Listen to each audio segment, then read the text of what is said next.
majke, svjetski putnik, glumac, jahač, moreplovac, astronaut i balerina, slavni doktor, nobelovac, sve to mogu biti jer sam knjigolovac.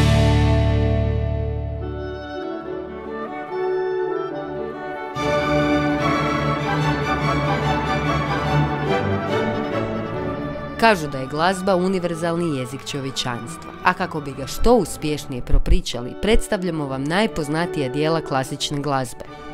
Kroz oblike od izrezanog papira, tekstove i zvučne ulomke, Elodie Fondaci i Lili Labalen uvest će vas u čudesan svijet najvećih glazbenih umjetnika i njihovih dijela.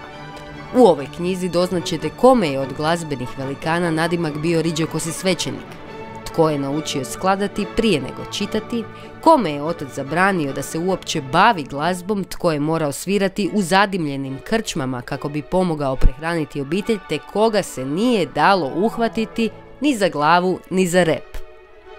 Iako je znanje nagrada samo po sebi, pametnjakovići i izdavačka kuća Znanje, onog tko pošalje točan odgovor na pitanje kako se zvala Mozartova 5 godina starija sestra, uz koju je veliki skladatelj naučio svirati, nagrađuju jednim primjerkom ove divne knjige.